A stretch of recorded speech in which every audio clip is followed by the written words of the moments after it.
Mutant intruder neutralized. The name's Gambit, mon ami.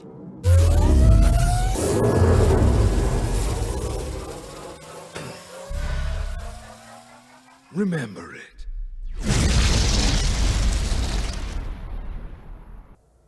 I think we can count that as the shit got real moment. I am beyond Jean Grey, beyond the X-Men. I am scorn and fury, forged in righteous brimstone. I am the Goblin Queen. Choke me, Mommy. What? I said, wow, she's tall.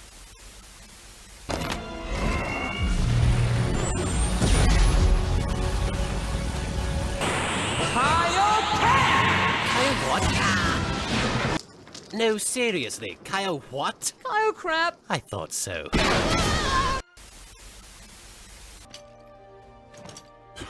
Am I going to war or a circus? What'd you expect? Black leather? Oh my God! Oh my God! You are so funny! You are so God damn you for being so funny! Oh my God!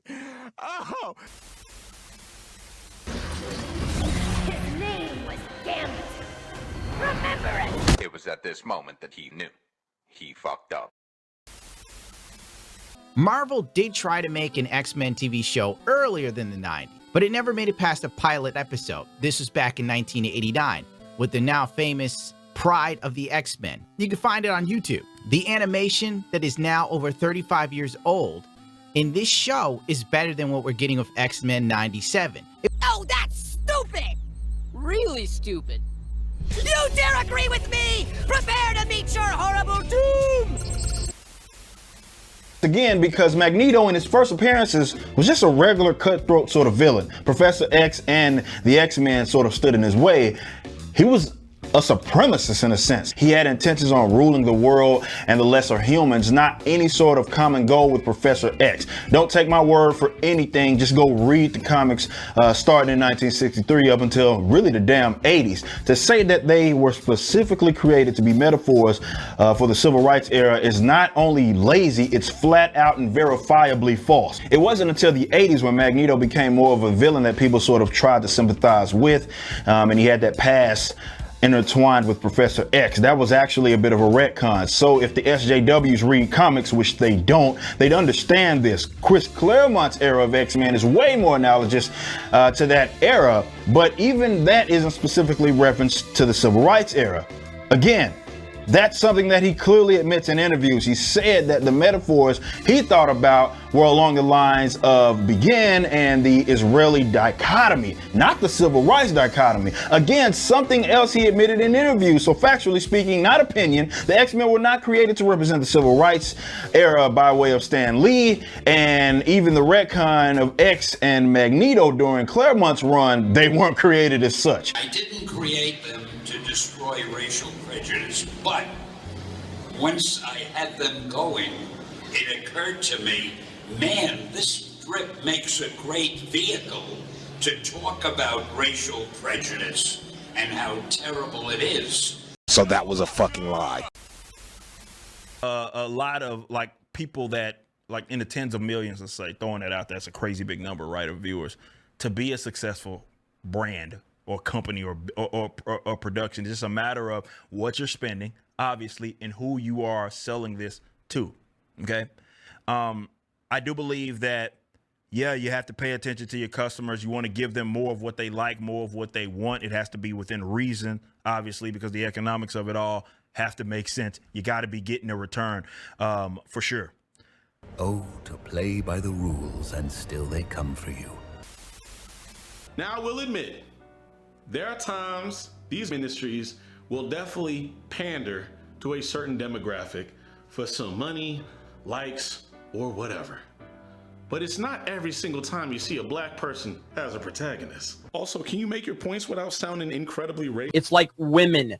It's bullshit. It's like women fighting over fucking shoe colors or some bullshit like that. It's like everybody's on their fucking period. It's so goddamn stupid. And I have to get pulled into it. I don't know why, but I watched this go down all night last night with Doomcock being so upset about Ryan having an opinion, and then he decides he wants to pull me into it and other people. And I'm not here to speak for other people. I'm here to speak for me and me alone. And I'm so tired of this shit. Doomcock is acting like a fucking woman. I have a thought of this Nicki Minaj thing that I haven't weighed in on, and it's your own damn fault, media, for propping up this woman who is, her entire performance and persona is being known for being the lady who raps, "You a stupid hoe, you a stupid hoe, you a stupid hoe, you a stupid hoe." And that's not a black scent, that's impersonating a fucking musician, so bite me if you think I'm being, I don't care. You propped her up and you wonder why people are listening to her. You're wondering why people are listening to this woman about everything, because you're telling us all last year to go and listen to celebrities and take responsibility, believe women, all this crap. And you know what? I'm just going to go for a jog because I can't take it anymore. Internet, you a stupid hoe! And hoes be mad. I am Mecca and blah. This is the part that's worrisome.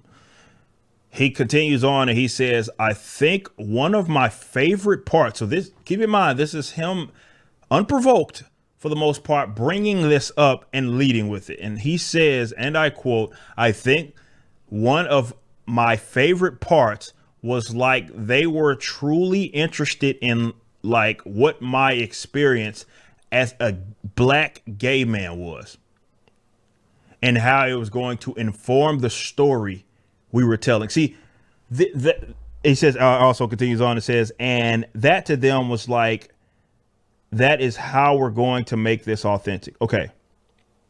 But it's the overall message of, hey, here are the X-Men who are helping people, and what separated them from the villains, right? The good mutants from the bad ones, was that the good ones were still protecting society, this very society that hated them. We don't see that with the Alphabet Mafia. You don't see any of that. You see the opposite of that. The Alphabet Mafia act like the villains of X-Men. If we're being real, they act like the villains of X-Men. It's like they want to force themselves on society. They want to force their ideologies on everybody, and they want to brainwash and bring more people in to their ideologies. Children. They're mutilating children. They're teaching children of things that they should not be taught at their age. They're having drag queens read stories to them. They are teaching perversion to children. Oh, sweet Jesus. Oh, these hoes are stupid as shit. Magneto was right.